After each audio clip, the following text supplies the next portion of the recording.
주님, 저희들이 오늘 이 말씀 함께 나눌 때에 주님의 영광이 드러나고 또 생명이 부어지는 은혜가 있게 해주시기를 간절히 기도합니다.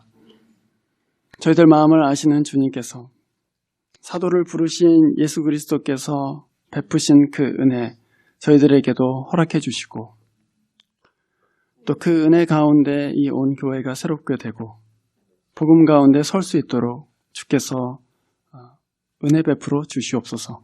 우리 주 예수 그리스도 이름으로 기도합니다. 아멘. 제가 아는 목사님 원래 식물학 전공이었습니다.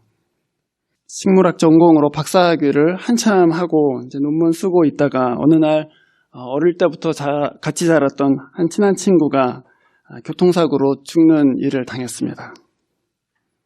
그래서 장례식장에서 자기 친구가 죽었으니까 얼마나 황망하겠어요. 20대 중반에 죽은 거예요.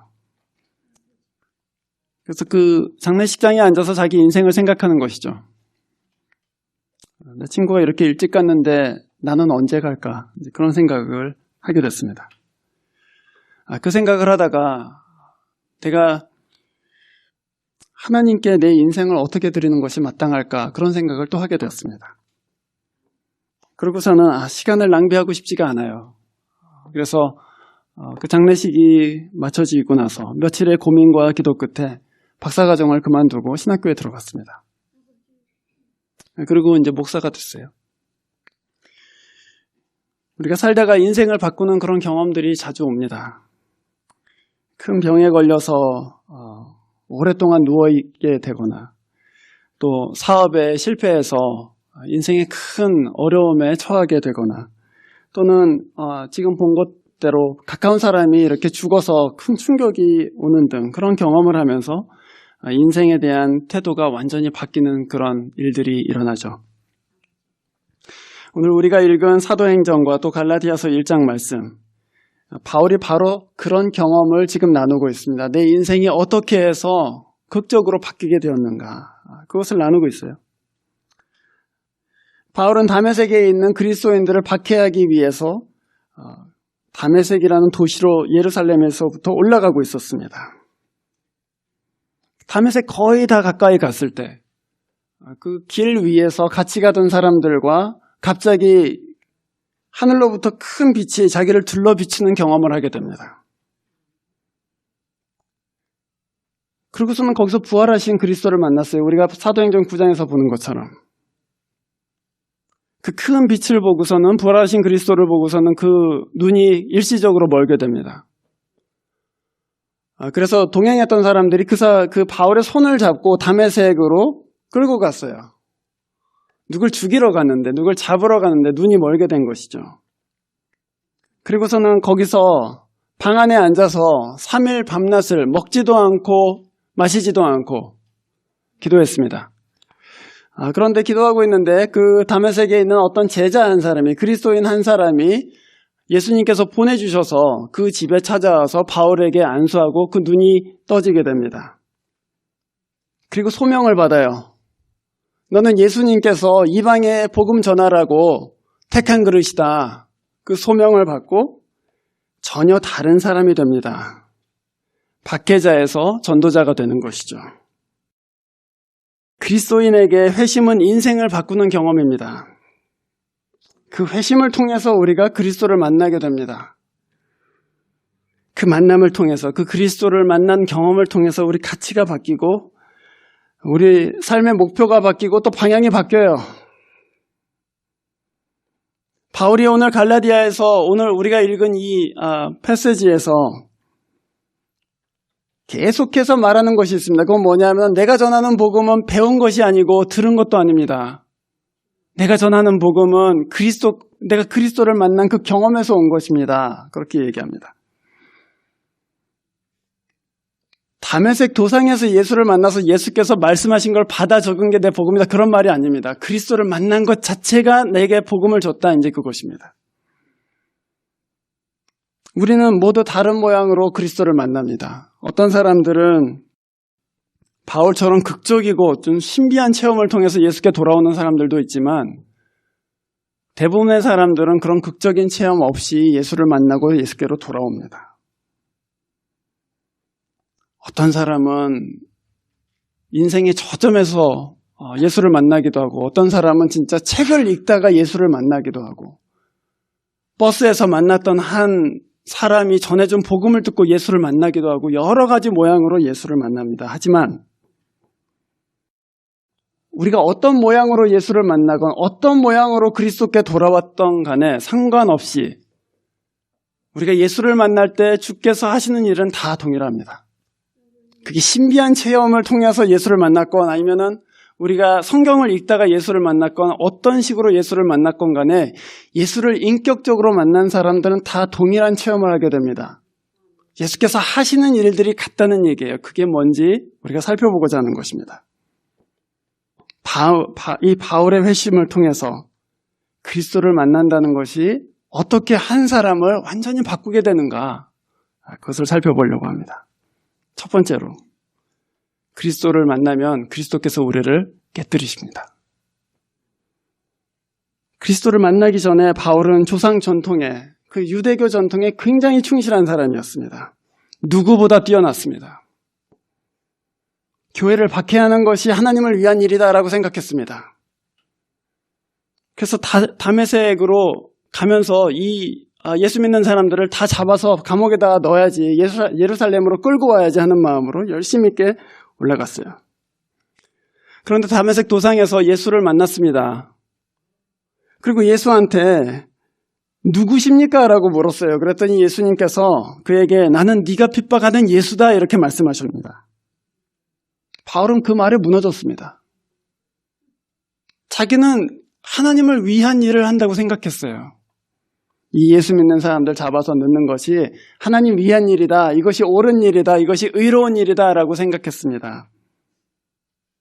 그런데 그 예수님 말씀을 듣고 보니 나는 지금까지 하나님을 위해서 산 것이 아니고 하나님을 대적하면서 살았구나, 그것을 알게 됐어요. 철저하게 눈이 멀었었구나. 내가 행하는 것이 악인 줄도 모르고 선이라고 생각하고 행했구나, 그것을 알게 됐습니다. 사흘 동안 먹을 수도 없었고 마실 수도 없었어요. 그것이 얼마나 큰 충격이었는지. 바울은 그거 하나를 위해서 살았거든요. 그런데 이게 하나님을 위한 일이 아니고 하나님을 오히려 대적하는 일이었다니. 그러고서는 먹지도 자지도 마시지도 못하고 3일 밤낮을 하나님 앞에 기도했습니다. 자기 인생의 기초가 예수를 만나고 깨졌어요. 우리는 바울이 대단히 종교적인 사람이었다는 것을 기억해야 됩니다. 율법에 있어서 흠이 없었습니다. 그런데 자기가 생각한 선이 하나님이 생각하시던, 또 하나님이 행하시고자 하는 선과는 정반대라는 것을 알게 됐습니다. 종교적인 열심, 또 계명을 계속해서 지키는 그 생활에도 불구하고 바울에게는 하나님 나라에서 자기 자리가 없어진 결과를 낳아버렸습니다. 하나님을 대적하는 사람이잖아요. 바울이 진짜 원하는 건 뭐였어요? 하나님 나라에서 으뜸되는 거였죠. 그래서 오늘 갈라디아서에서도 내가 내 동년배보다 제일 앞에 있었습니다, 그렇게 얘기했어요. 내가 누구보다 열심히 있었습니다. 내가 누구보다 율법 지켰습니다. 내가 누구보다도 하나님 위해서 열심히 살았습니다 라고 얘기했어요. 그런데 오늘 다메섹 도상에서 예수님께서 네가 나를 핍박하고 있다 할 때 나는 하나님 나라에서 자리를 잃어버렸구나, 그것을 알게 됐어요. 자기 인생의 기초가 무너져 버린 것이죠. 예수를 만나는 것은 사실 위험한 일입니다, 여러분. 왜냐하면 예수님께서 우리 인생의 기초를 다 허물어 버리기 때문이에요. 예수가 아닌 기초였던 그들을 다 허물어 버리세요. 예수를 만나면 내가 지금까지 자랑거리로 삼았던 것들이 수치라는 것을 알게 됩니다. 남들보다 좀 머리 좋다고 우쭐댔었는데 그것이 진짜 수치였구나. 다른 사람보다 공부 잘한다고, 좋은 학교 다닌다고 그것 때문에 마음이 좀 위로를 받았었는데 그거 하나님 앞에서 보니까 너무너무 창피한 일인 거예요. 그리스도를 만나고 보니 정말 나는 세속적이구나 하는 것을 알게 돼요. 그를 만나고 나니까 나는 추잡한 사람이고 나는 위선자라는 것을 깨닫게 됩니다. 내 선이라는 기초 자체가 무너지게 됩니다. 더더군다나 예수께서 나를 사랑하시는 그 사랑 앞에 서고 보니까 내가 지금까지 했던 사랑은 하나님의 사랑이 아니구나. 그거는 자기애에서 나온 것이구나. 인정받고 싶어서 한 것이었구나 라는 것을 알게 됩니다. 그래서 내가 딛고 있었던 모든 기초들, 내 존재를 정당화시켰던 모든 기초들이 다 무너져요. 그게 얼마나 위험한 일이에요, 여러분. 예수를 믿으면 예수께서 우리를 먼저 세우시는 것이 아니라 우리를 깨뜨리세요. 우리 인생에 딛고 서 있어서는 안 되는 기초들을 깨뜨리시는 말이죠. 물론 예수를 손님 취급하면 이런 일들은 일어나지 않을 수도 있습니다. 사람들은 예수를 너무 가까이 하지 않으려고 선을 긋는 경우가 있습니다. 제가 중고등부 때 한참 교회를 열심히 다닐 때에 저희 교회 집사님들 중에는 자기 아이들한테 예수를 너무 심하게 믿지 마라. 아예 이렇게 대놓고 하시는 분들이 계셨습니다. 쉽게 말하면 예수한테 미치지 마라 그런 말이었죠.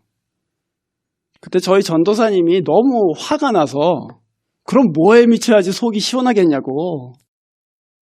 그럼 댄스에 미쳐야지 되겠냐고. 그러면 오락에 미쳐야 되겠냐고. 그렇게 말한 적이 있었어요. 부모들이 걱정하는 건 그거죠. 이 애가 혹시 너무 예수께 확실하게 사로잡혀서 예수님께서 혹시 얘를 아프리카 선교사로 보내면 어떻게 하지? 혹시 목사가 되게 만들면 어떻게 하지? 그런 두려움이 있잖아요.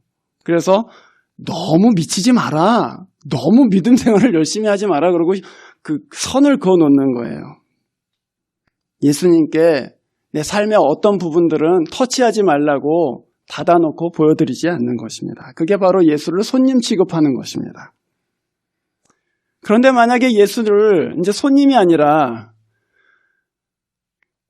내 친구로 맞이하기 시작하면, 그리고 이제 친구로 삼았다가 예수님은 제 가족입니다. 그리고 예수님을 가족으로 삼기 시작하면,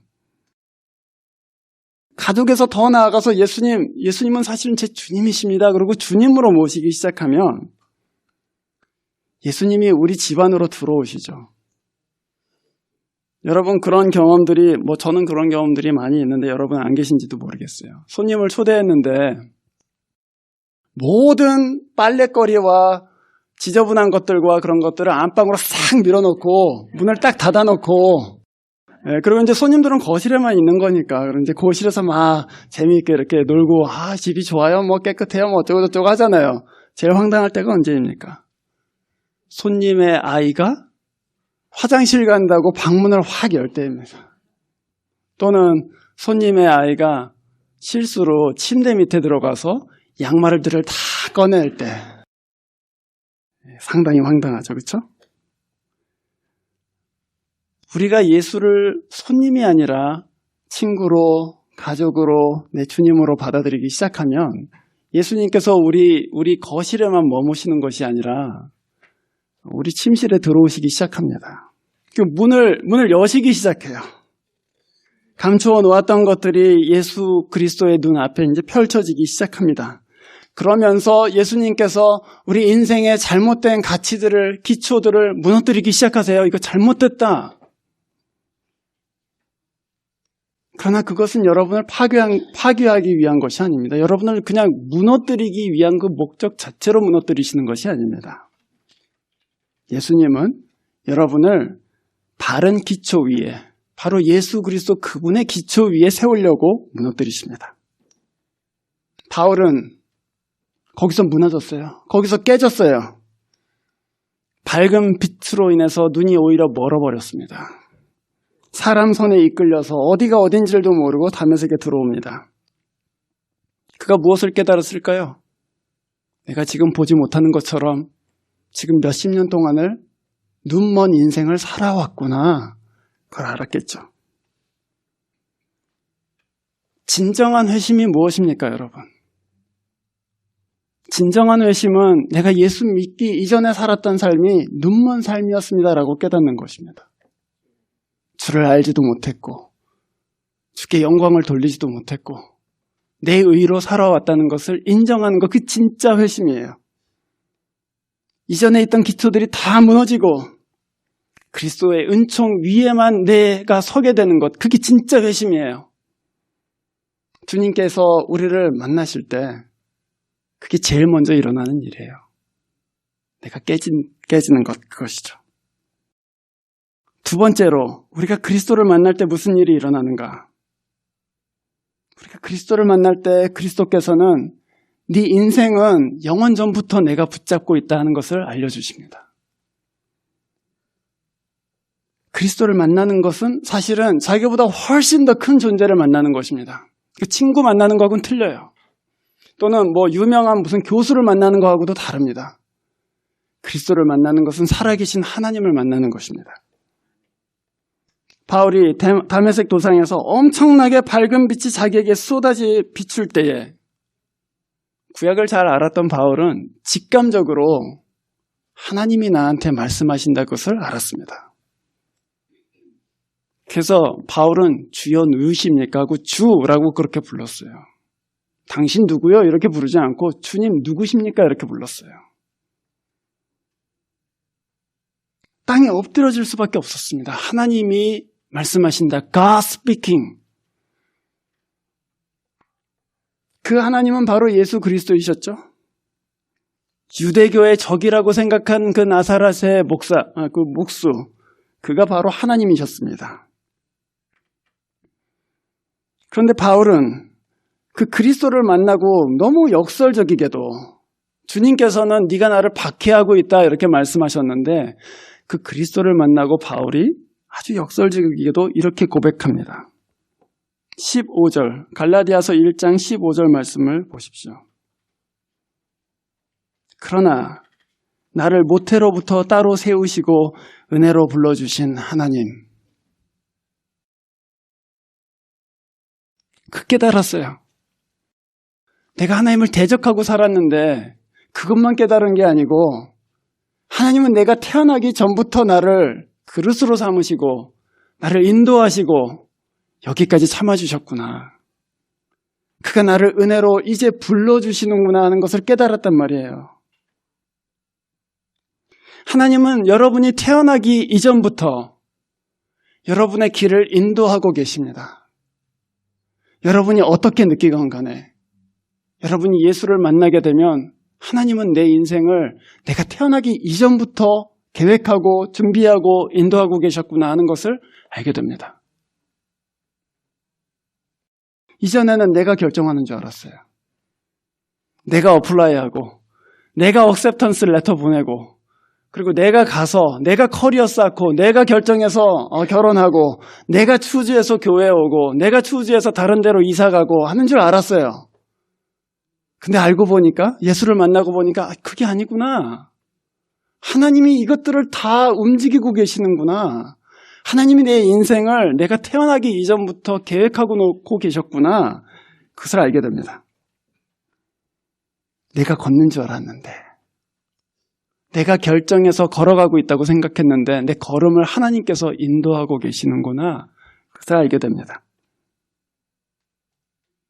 하나님이 내 걸음의 주인이시라면 하나님이 나를 출생 이전부터 인도하고 계셨다면 이제 여러분의 인생은 여러분 것이 아닙니다.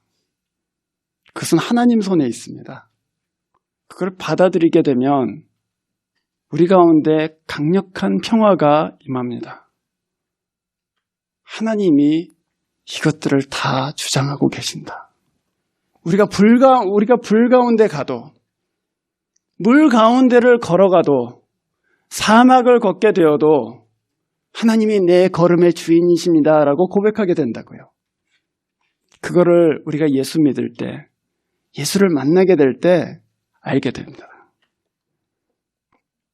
여러분, 혹시 아직도 인생이 여러분 손에 달려있다고 생각하십니까?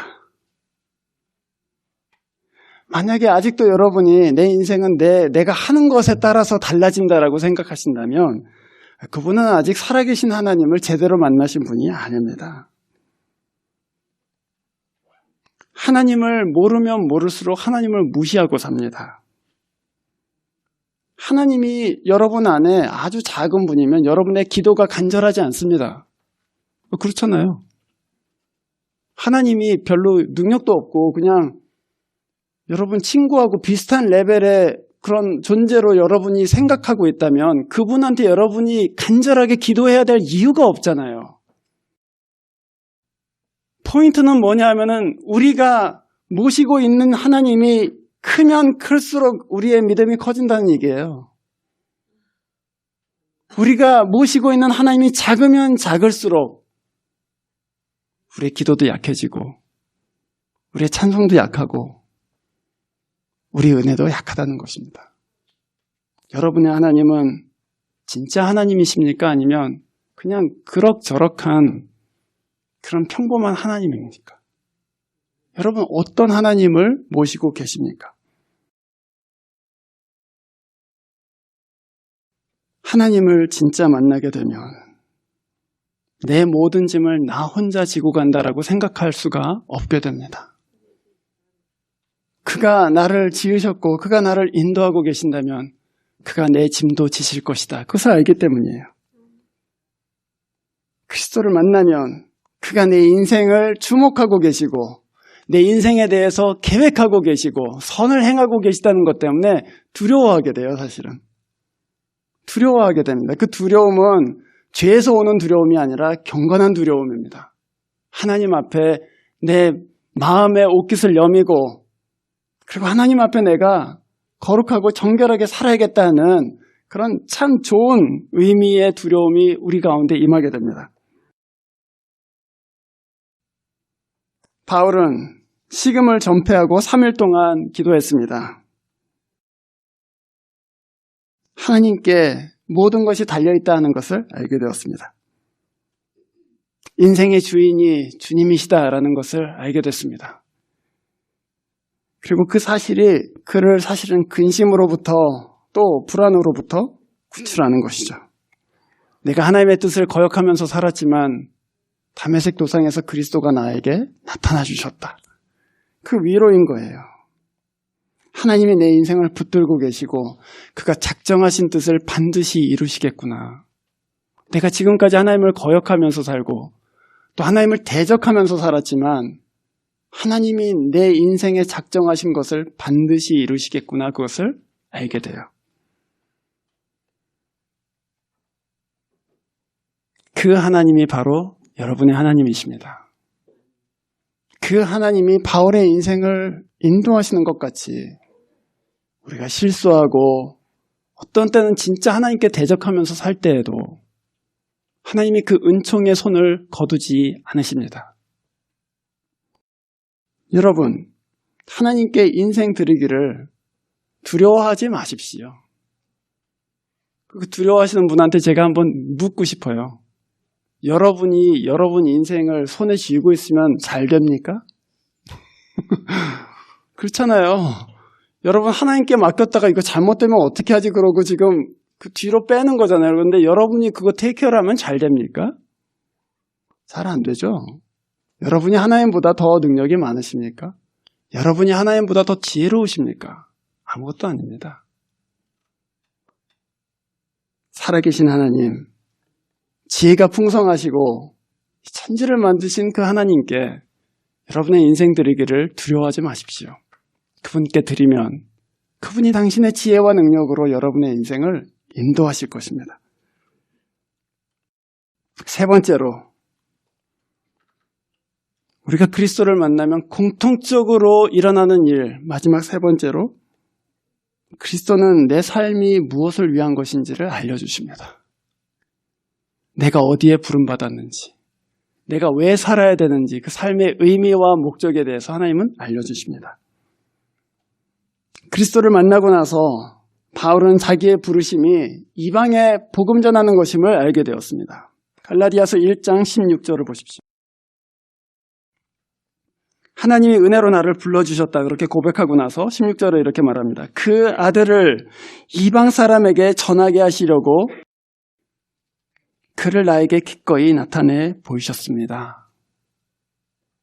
그 아들을 이방에 전하게 하시려고 예수를 나에게 보여주셨습니다. 자기 인생이 무엇을 위해서 준비된 것인지를 알게 됐어요. 내 인생은 그냥 내 유익을 위해서 지어진 것이 아니구나. 나는 하나님을 위해서 살아야 되겠구나 하는 것을 알게 됐어요. 하나님은 우리에게 부르심을 통해서 우리 인생의 영광을 회복시켜 주세요. 하나님이 여러분에게 부르심을 주실 때 그것이 여러분한테 어떤 무거운 짐이나 이런 것이 아니라, 물론 그것은 무거운 짐입니다, 사실. 하지만 하나님께서 여러분에게 어떤 부르심을 주실 때, 어떤 소명을 주실 때 그것은 여러분의 인생의 영광을 회복시키시는 통로예요, 사실은. 왜냐하면 하나님께서는 사람을 지으실 때 생존을 위해서 짓지 않으셨기 때문입니다. 생존하는 것은 우리의 목적이 아니에요. 생존하는 것은 하나님께서 바라시는 것이 아니에요. 하나님께서 사람을 지으실 때는 생존을 위해서 지으신 것이 아니라 너의 생명을 주어라 하고 지으셨어요. 그래서 바울이 그렇게 얘기했잖아요. 첫사람은 산 영이 되었지만 마지막 아담은 살려주는 영이 됐다. 처음 지음 받았을 때는 아담은 그냥 산 영이었어요. 하지만 우리가 진짜 우리 형상으로 우리가 따라야 될 그분으로 모시는 예수 그리스도는 살려주시는 영, 라이프 기빙 스피릿이에요. 우리는 생존을 위해서 지어진 것이 아니라 생명을 주라고 지어진 것이죠. 그게 우리 인생의 영광이에요. 미국의 유명한 기독교 교육학자 중에 하워드 핸드릭스라는 분이 계십니다. 필라델피아의 결손 가정에서 컸어요. 자기가 태어나기도 전에 부모님이 이혼했어요. 어머니는 하루 종일 나가서 공장에서 일하고 자기는 그냥 길거리에서 자랐다고 그렇게 얘기했어요. 필라델피아 길거리에서 그냥 살았다고. 노숙자라는 얘기가 아니고 엄마가 밤늦게 돌아올 때까지 자기는 거리에 있었다는 거예요. 하루는 길거리에서 구슬을 치기를 하고 있었어요. 그런데 그 옆에 어떤 한 아저씨가 와서 부르는 거예요. 그래서 올려다 보니까 그 아저씨가 자기한테 썬데이 스쿨, 너 썬데이 스쿨 가고 싶냐? 이렇게 물어봤어요. 썬데이 스쿨. 근데 자기는 스쿨이 들어가면 무조건 싫어했대요. 내가 왜 스쿨을 또 가냐? 일요일 날. 난 그런 거 관심 없다고. 그랬더니 그 월트라는 사람이었는데 그 월트가 그럼 너는 구슬치기는 좋아하냐? 그래서 내가 이 길거리에서 내가 왕이다 이제 그렇게 얘기했죠. 그랬더니 그 월트라는 아저씨가 나랑 그럼 구슬치기를 하자라고 했다는 거예요. 그래서 자기는 구슬의 왕이기 때문에 당연히 이길 거라고 생각했는데 이 아저씨가 자기를 이긴 거예요. 그래서 자존심을 꾸기고 월트를 따라갔습니다. 교회로 따라갔어요. 월트는 누구였냐면은 그 지역에 있는 철공소에서 일하는 사람이었습니다. 고등학교도 졸업하지 못한 사람이었어요. 근데 썬데이 스쿨에 월트가 인도하는 썬데이 스쿨에 갔는데 거기 자기 말고도 10명의 그 남학생들이 있었어요. 월트는 잘 교육받지 못한 사람이었기 때문에 그 아이들에게 하나님의 말씀을 증거하고 싶은 마음으로 별 희한한 방법들을 다 개발해냈어요. 자기 철공소에서 쓰던 것들도 갖고 오고 자기가 경험한 얘기들도 들려주고 그러면서 이 아이들을 사실은 키웠습니다. 그 썬데이 스쿨에 11명의 아이들이 있었는데 하워드 핸드릭스를 포함해서 이 11명이 20년 후에 다 목사가 됩니다.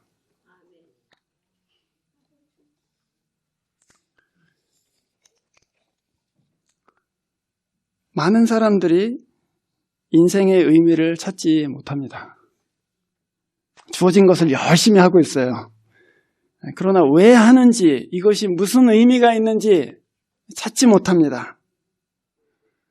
내 인생이 도대체 무엇을 위해서 있는 것인지 알지 못해요. 그러면서 내가 이렇게 살려고 사는 것인가 하는 그런 의문을 갖게 됩니다. 사람의 영광은 그냥 사는 데 있지 않습니다. 사람의 영광은 생명을 주는 데 있는 거예요. 생명을 준다는 게 무엇입니까? 미래를 주는 것입니다. 생명을 준다는 게 뭡니까? 케어해 주는 것입니다. 네가 바른 길로 가도록 내가 곁에 있어 주겠다. 네가 무너지지 않도록 내가 서포트해 주겠다. 네가 어두운 밤에서 방황하지 않도록 내가 불빛 하나 들고 서 있겠다. 그게 생명을 주는 것입니다. 하나님의 형상대로 지어졌다는 것, 그것은 하나님과 같은 일을 한다는 얘기입니다. 하나님이 아담을 지으실 때 여러분 뭘 했는지 잘 생각해 보십시오. 하나님이 원래 손 대시기 전에 이 세상은 그냥 혼돈하고 공허했다 이렇게 돼 있습니다. 질서도 없고 후엄도 없는 그냥 엉망진창인 세상이 이 세상이었다. 그런데 하나님께서 제일 먼저 뭘 하셨어요? 빛을 비추셨습니다. 어두운 가운데 빛을 비추셨어요. 그 다음에 무엇을 하셨습니까? 공간을 나누시기 시작해요. 해를 지으려면 공간이 있어야지. 그리고 공간을 나누셨어요. 하늘과 땅. 궁창을 지으세요. 바다와 땅을 만들기 위해서 물하고 땅은 분리되라. 그렇게 다 질서를 뒤죽박죽인 세상에다 질서를 하나둘씩 하나님께서 주시고 거기에다가 해, 달, 별을 놓고 거기다 생명을 놓고 그 다음에 마지막으로 사람을 거기다 놓으신 거예요. 생명을 준다는 것은 다른 사람의 삶에 질서를 회복시켜주는 것이기도 합니다. 네 삶에 아무런 질서가 없어서 정말 생명이 생명 같지 않을 때 내가 네 삶에 질서를 지어주겠다.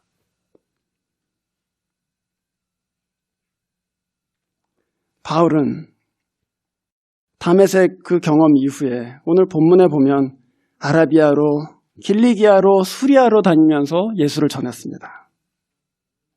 사람들은 그를 얼굴로 알지 못했습니다. 소문으로 들었어요. 아, 예전에 교회를 잔해하던 사람이 이제는 예수를 전한다더라. 그리스도 만난 사람들, 그리스도를 인격적으로 만난 사람들은 그 인생을 하나님 영광을 드러내는데 쏟아붓습니다. 그리고 그것은 그리스도만 하실 수 있는 일입니다. 한 사람의 인생이 교회를 파괴하는 파괴자에서 생명을 주는 건설자로 바뀌는 것, 하나님만 하실 수 있는 일입니다. 사람의 인생에 그 영광을 회복시켜 주실 수 있는 분도 하나님밖에는 없습니다. 바울은 그 예수를 다메섹 도상에서 만났고 그 예수의 몸된 교회를 위해서 자기 자신을 다 드렸습니다. 그리고 그걸 통해서 바울 인생의 영광이 회복되는 거예요, 사실은. 자기가 유대교에서 제일이었다. 그거 영광이 아니에요, 그것은. 그러나 내가 교회를 위해서, 그리스도의 몸을 위해서 내 몸을 드렸다는 것은 영광인 거예요. 그게 진짜 하나님께서 지으신 사람의 영광이에요. 그리스도를 만난 사람들, 자기 인생이 무엇을 위해서 바쳐져야 하는가에 대해서 기도하고 고민하고 또 성경 안에서 찾으려고 했습니다. 아, 그 영광은 하나님 영광을 위한 것이구나. 내 스스로의 영광이란 건 없구나. 하나님의 영광을 드러낼 때에만 내가 영광스럽게 되는구나 하는 것을 알게 됩니다. 여러분, 이 땅에서 아무리 영화를 누려도, 아무리 돈이 많아도, 아무리 사람들이 나를 알아줘도 그것은 영광이 되지가 않습니다. 내 영광은 그리스도의 영광을 드러낼 때만 드러납니다. 가수 마이클 잭슨이 죽었을 때 사람들이 마이클 잭슨을 얼마나 좋아했어요? 제가 초등학교 때도 마이클 잭슨 춤 경연대회가 있었어요. 딴 건 다 필요 없고 마이클 잭슨 브레이킹 댄스 이렇게 뒤로 가는 거 있잖아요. 그걸 누가 제일 잘 추는지 댄스 경연대회가 있었어요. 그 정도로 사람들이 마이클 잭슨 그 비디오를 보고 그 따라하려고 너무나도 난리가 아니었습니다. 근데 몇 년 전에 마이클 잭슨이 죽었을 때 그 집에서 얼마나 많은 아동학대 사진들, 비디오 테이프들, 포르노그래피 그런 게 얼마나 많이 나왔는지 몰라요. 그것과 함께 마이클 잭슨이 늘 끼고 살아야만 했던 그 드럭들도 상당히 많이 발견됐습니다. 저는 그 기사를 보면서 그가 이 세상에서 어떤 영화를 누렸던 간에 얼마나 큰 집에서 살고 얼마나 사람들이 그를 인정했던지 간에 그는 그냥 생존하기에 발버둥 치는 사람이었구나. 그는 그냥 생존하려고 애썼을 뿐이었구나. 그거 알게 됐습니다. 너무 쓸쓸하고 너무 허망한 인생이죠. 그러나 우리의 부르심은 그런 데 있지 않습니다, 여러분. 우리의 부르심은 그리스도께 있습니다. 우리의 부르심은 그리스도처럼 생명을 주는 데 있습니다. 그리스도께로 여러분의 마음과 생각을 돌이키시를 바랍니다. 혹시 여러분 가운데에는 저는 예수를 만나기를 원하지만 예수를 어떻게 만나야 되는지 솔직히 모르겠습니다 하는 분들도 계실 것입니다. 제가 목사 일을 너무나도 오래 많이 했지만 그러나 여기에 대한 대답은 저도 한 가지밖에는 없어요. 그것은 예레미야 29장 12절 13절입니다. 그 말씀을 제가 읽어드리겠습니다. 너희가 내게 부르짖으며 내게 와서 기도하면 내가 너희들의 기도를 들을 것이요 너희가 온 마음으로 나를 구하면 나를 찾으리어 만날 것이다. 예수를 만나는 길은 딴 데 있지 않습니다. 온 마음으로 그를 찾는 것밖에는 없습니다. 주님께서는 너무나 단순한 길을 가르쳐 주셨기 때문에 우리는 사실은 그 길에 이게 진짜 되는 거야? 그러고서는 시도도 해보지 않습니다. 그러나 여러분, 이 약속을 믿으시기를 바랍니다. 그리스도를 온 마음으로 찾고 찾는 자에게 그분은 반드시 나타나십니다. 그분은 반드시 그가 하나님이심을 여러분에게 드러내 주실 것입니다. 그에게 나아가 그의 이름을 부르고 그를 만나기 원한다고, 그를 찾기를 원한다고 말씀드리십시오. 그럴 때 그분이 여러분에게 드러나시고 여러분의 인생이 그 가운데서 하나님의 영광 가운데 밝게 빛나게 될 것입니다. 기도하겠습니다. 주님, 저희들 가운데에 복음의 희망과 또 회심의 기쁨을 허락해 주셔서 감사드립니다. 오늘 저희가 읽은 것처럼 바울에게 역사하신 하나님께서 바울의 인생 가운데 그리스도를 드러내신 것처럼 이 교회에 저희 삶 가운데 그리고 저희의 아이들 가운데에 또 우리 청년들 가운데 살아계신 그리스도를 드러내 주시기를 간절히 기도합니다. 그리스도를 만나고 새로운 인생으로 바뀌게 해주시고 그 인생의 변화로 말미암아 하나님이 온전히 영광스럽게 되고 또 우리 인생의 의미를 찾게 되는 복음의 능력이 나타나게 하여 주시옵소서. 우리 주 예수 그리스도의 이름으로 기도합니다. 아멘.